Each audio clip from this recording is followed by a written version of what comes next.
Hi students, कैसे हैं आप सब। आज 10th क्लास के साइंस सेक्शन का first chapter that is chemical reaction and equation लेके मैं आया हूँ। राइट, आज इसको हम लोग डिस्कस करेंगे जो कि आपको बहुत हेल्प करेगा आपके अपकमिंग एग्जाम्स और दूसरे एग्जाम्स के लिए भी। राइट, मैं कोशिश करूंगा कि आपके कंसेप्ट बिल्डिंग पे ज्यादा ध्यान दिया जाए। उसके बाद बहुत सारे प्रॉब्लम्स हम लोग सॉल्व करेंगे।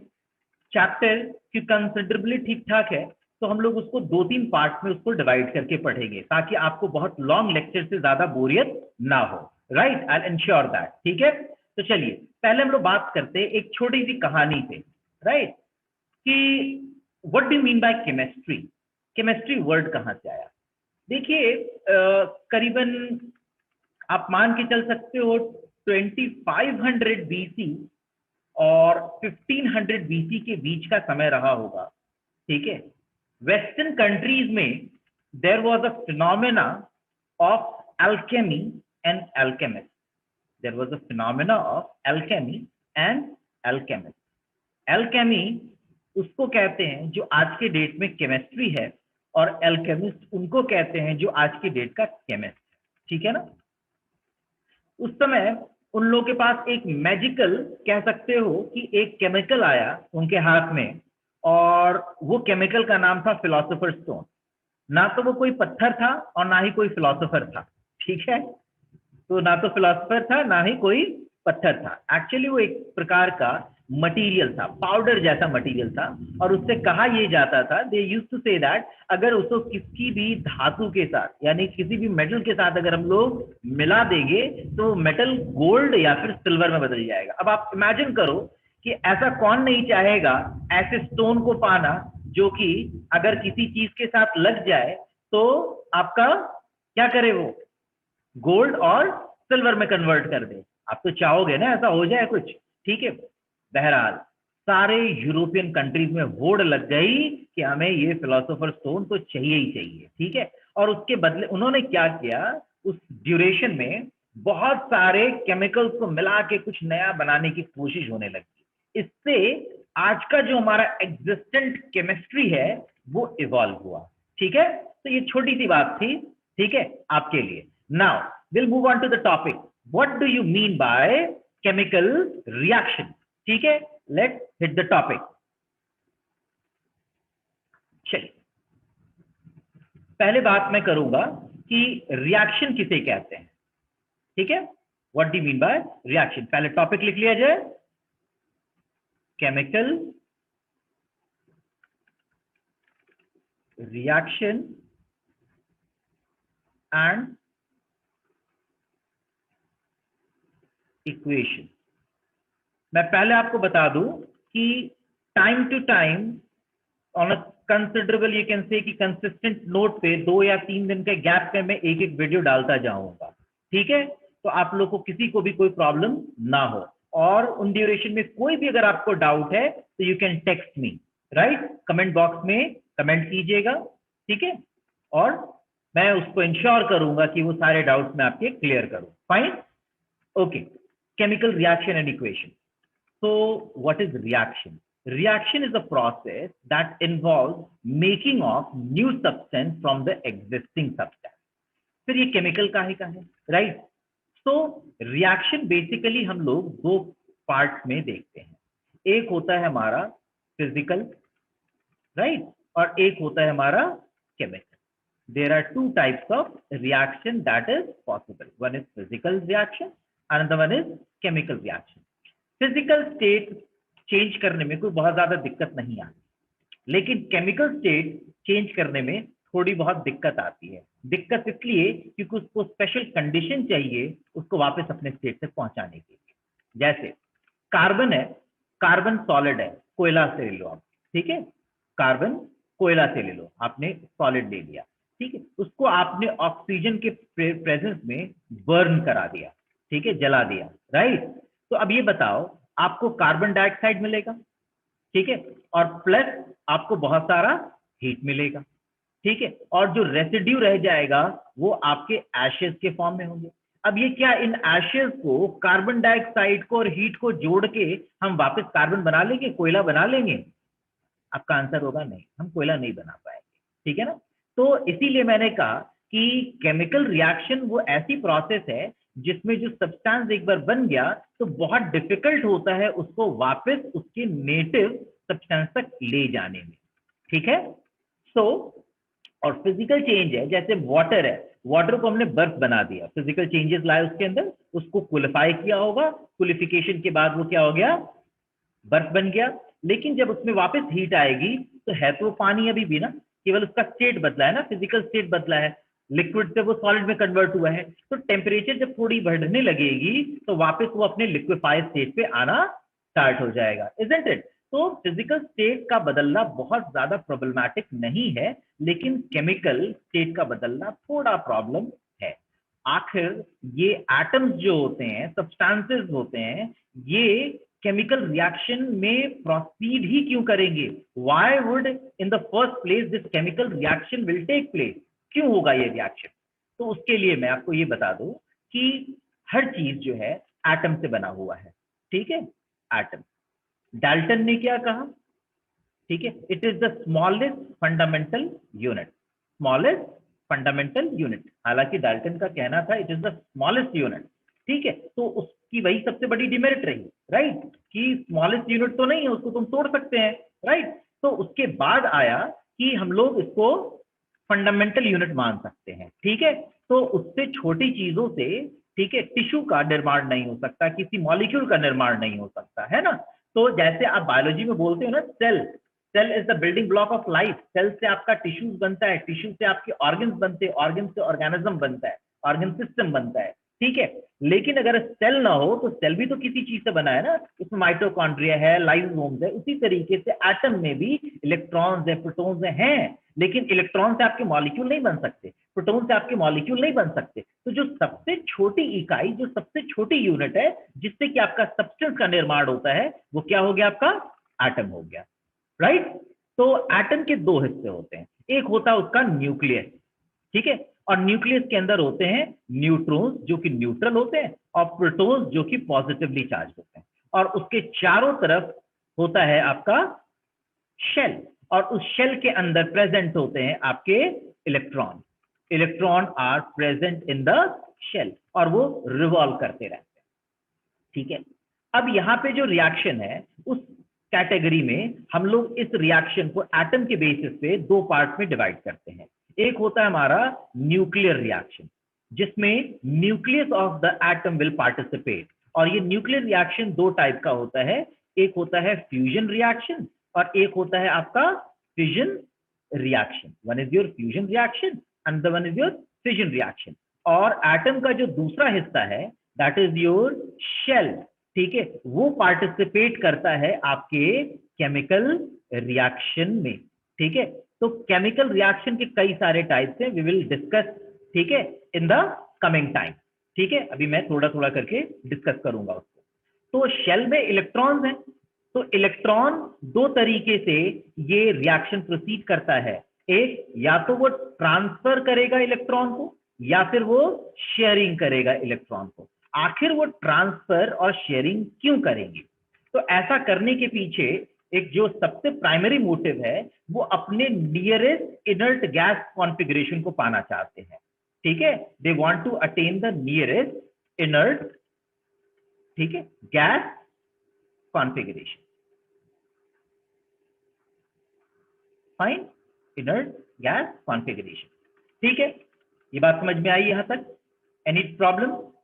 ठीक है। अब आपसे एक सवाल है कि एनवायरमेंट में, हमारे नेचर में कई सारे प्रोसेसेस होते हैं। कुछ एक आध एग्जाम्पल मैं आपको बताऊंगा जहां पे न्यूक्लियर रिएक्शन होता है, कुछ एक आध एग्जाम्पल हम लोग वो भी डिस्कस करेंगे जहां पे केमिकल रिएक्शन होता है, और आप वैसे कैसे बता दोगे कि केमिकल रिएक्शन इस प्रोसेस का कारण है, ठीक है, और कैसे बताओगे कि वो न्यूक्लियर रिएक्शन उसका कारण है। जैसे टेक एन एग्जाम्पल ऑफ सन, ठीक है, सूर्य, राइट। तो सन में हाइड्रोजन का एक आइसोटोप होता है ड्यूटेरियम, आप लोगों ने अपने 9th स्टैंडर्ड में पढ़ा होगा आइसोटोप के बारे में, है ना। तो हाइड्रोजन के ड्यूटेरियम एटम्स जब मिलते हैं तो इस प्रोसेस में हीलियम बनाते हैं, और बहुत सारा energy in form of sun, light and heat वो इवॉल्व करता है in the form of sunlight, ठीक है, right. So this is your what, fusion reaction, और इसको क्या कहते हैं हम लोग, न्यूक्लियर रिएक्शन कहते हैं। और ये क्या है आपका फ्यूजन रिएक्शन, जिसमें चीजें जुड़ती हैं। फिजन रिएक्शन वो होता है जिसमें चीजें टूटती हैं, जैसे यूरेनियम 235 को अगर हम बॉम्बार्ड करते हैं तो वो टूटेगा और टूट के कई सारे पार्ट्स में बटेगा, बेरियम और क्रिप्टॉन में बटता है, ठीक है। खैर वो बात की बात है, हम लोग अभी इसको ज्यादा डिस्कस नहीं करेंगे, एक छोटा सा एग्जाम्पल था इसलिए मैंने दिया। उसके बाद केमिकल चेंजेस में, ठीक है, जैसे मान लो आपके ही एनसीईआरटी का एक एग्जाम्पल मैं कोट करता हूं कि मैग्नीशियम रिबन को जब हम लोग ऑक्सीजन के साथ एक्सपोज करते हैं तो व्हाइट फ्लेम के साथ वो बर्न करता है और क्या बनाता है, एमजीओ बनाता है, और एशेस के फॉर्म में, ठीक है, उसका पाउडरी सब्सटेंस वो एज अ रेसिड्यू वो लीव करता है ना। तो इसको क्या कहेंगे, this is the kind of a chemical reaction, this is the chemical reaction. तो क्या क्या आइडेंटिटी यहाँ पे बदली है उसकी, बता सकते हैं आप? What identity do you see that has changed in the entire process? क्या हुआ, ठीक है, जो ये सॉलिड है, ठीक है, somehow, ठीक है, it converted into a sort of amorphous, powdery form में आ गया, ठीक है, हीट फ्लैशेस, लाइट दिखाई दिया आपको, ठीक है, हीट जनरेट हुआ, तो कुछ ना कुछ चेंजेस आए और ये केमिकल प्रोसेसेस है।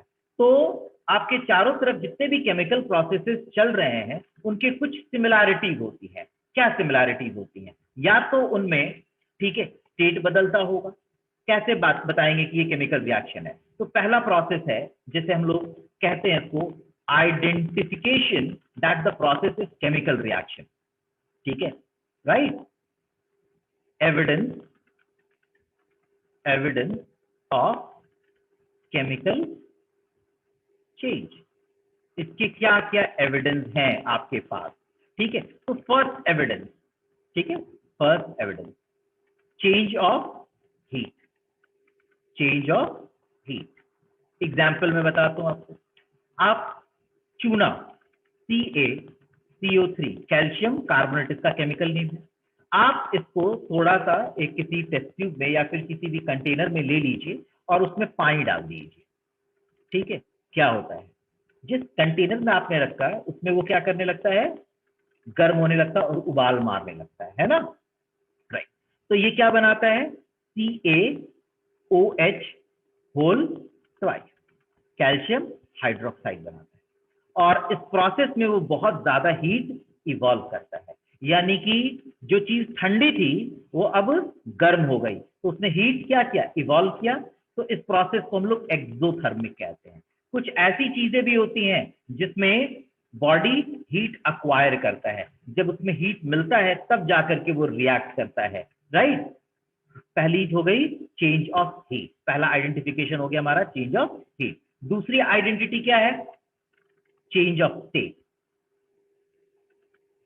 चेंज ऑफ स्टेट, ठीक है, स्टेट का बदलना। जैसे मैंने अभी एग्जांपल दिया आपको कि carbon in the form of Coke जब ऑक्सीजन के साथ रिएक्ट किया तो वो कार्बन डाइऑक्साइड एशेस के फॉर्म में बना और कार्बन डाइऑक्साइड गैस के फॉर्म में रिलीज हुआ।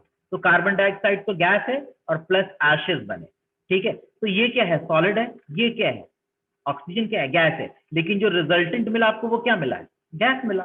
तो स्टेट बदल गई कि नहीं बदल गई, राइट।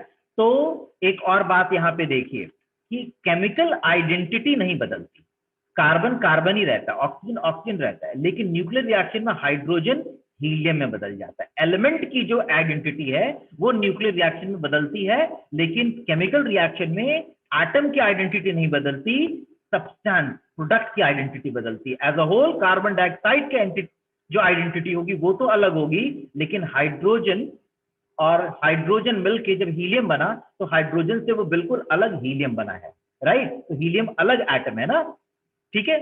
उसके बाद देखिए थर्ड कैरेक्टरिस्टिक क्या होगा, change of colour, change of colour, ठीक है।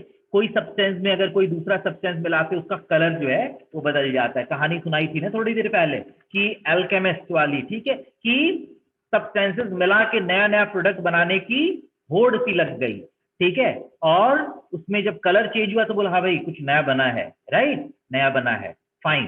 तो फोर्थ पॉइंट हो गया आपका फॉर्मेशन ऑफ प्रेसिपिटेट।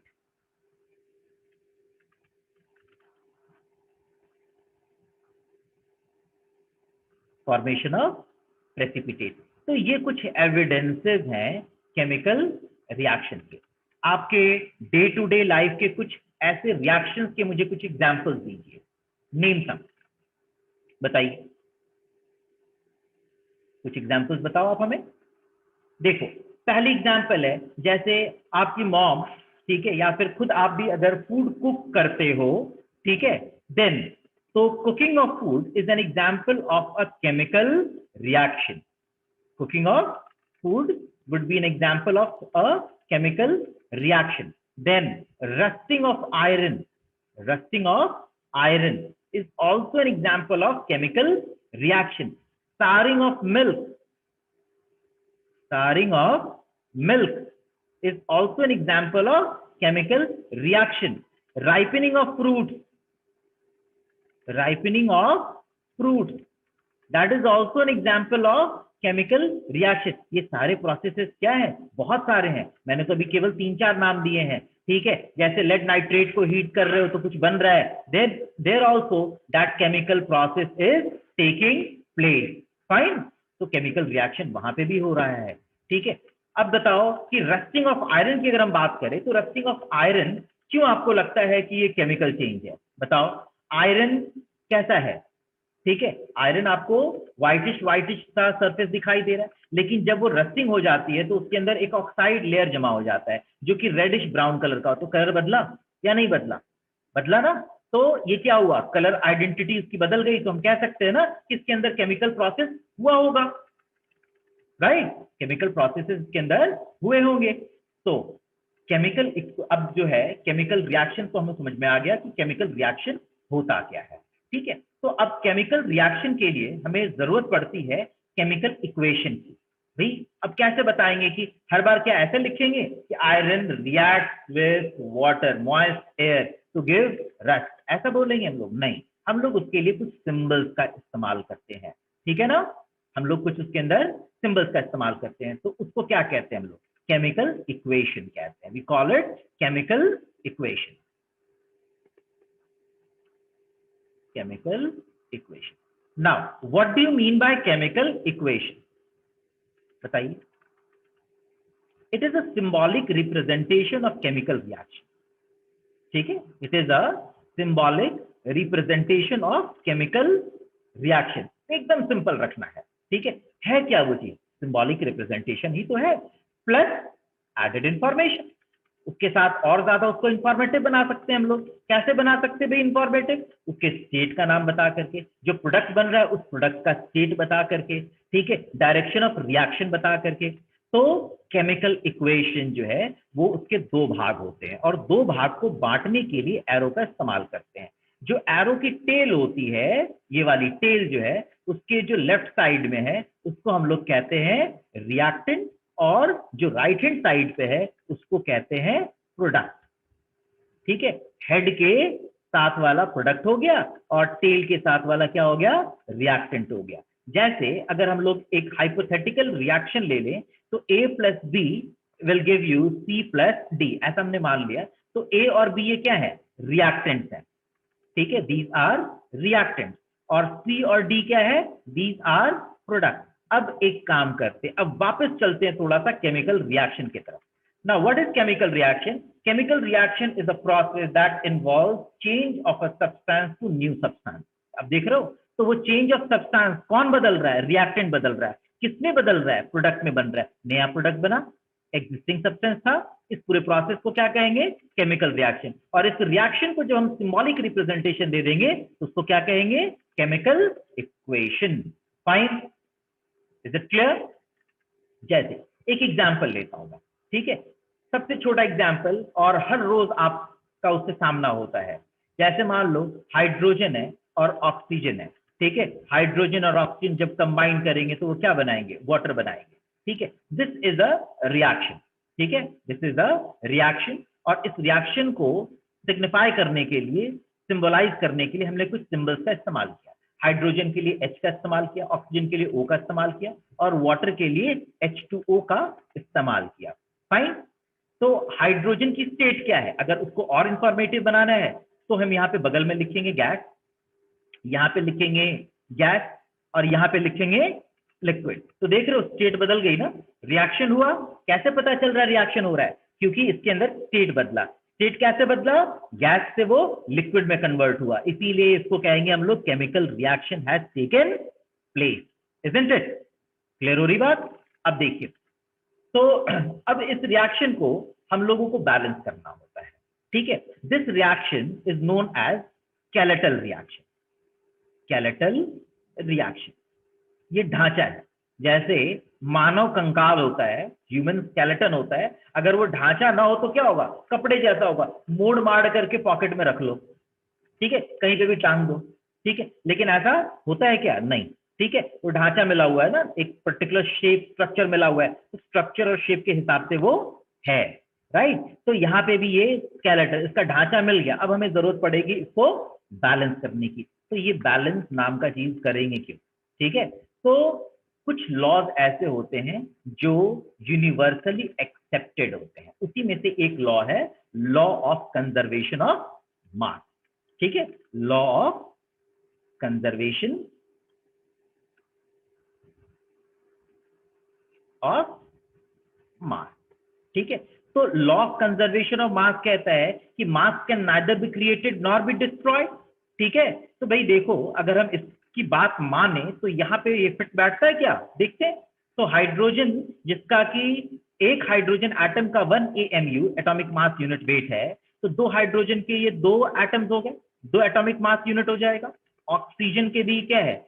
हाइड्रोजन हो गया, ऑक्सीजन के भी 2 एटॉमिक मास, 2 एटम्स हैं, एक एटम का 16 होता है, तो 16 दूनी 32 हो जाएगा। तो आप केवल एटम के टर्म पे ले लो। चलो, हाइड्रोजन के 2 एटम है और ऑक्सीजन के 2 एटम है, लेकिन प्रोडक्ट वाले साइड पे हाइड्रोजन के 2 एटम है लेकिन ऑक्सीजन के तो केवल एक एटम है। तो बैलेंस ट्रायल एरर मेथड है, लेकिन उसके एक छोटा सा ट्रिक मैं बता देता हूँ, ऑड को इवन कर दिया करो, ठीक है, थोड़ा काम आसान हो जाएगा। तो यहाँ पे O1 है ना और हाइड्रोजन 2 है, तो 2 से मल्टीप्लाई कर दो। तो जब 2 से मल्टीप्लाई करोगे तो इस साइड का हाइड्रोजन कितना हो जाएगा? 4 हो जाएगा, और ऑक्सीजन कितना हो जाएगा? 2। तो ऑक्सीजन तो आपके बैलेंस हो गए, राइट। लेकिन हाइड्रोजन अब बैलेंस नहीं है, लेकिन हाइड्रोजन को बैलेंस करना आसान है अब हमारे लिए, क्योंकि हाइड्रोजन इंडिपेंडेंट है ना। तो यहाँ पे H2 है, तो इसके साथ अगर मैं 2 मल्टीप्लाई कर दूं तो क्या हो जाएगा? हाइड्रोजन भी यहाँ पे 4 हो जाएगा। तो this is how we balance the chemical reaction, ठीक है। मैं एक आध और एग्जांपल बताता हूं केमिकल रिएक्शन को बैलेंस करने की, समझ में आई यहाँ पे बात? ठीक है। तो हमें बैलेंस करने की जरूरत क्यों पड़ती है? We need to balance the chemical reaction in order to justify the law of conservation of mass. Conservation of mass की जो लॉ है उसको जस्टिफिकेशन करने के लिए हम लोग को इसकी जरूरत पड़ती है। चलिए हम लोग नेक्स्ट एग्जाम्पल देखते हैं, जिसमें हम लोग आयरन का रिएक्शन वाटर के साथ करते हैं, राइट।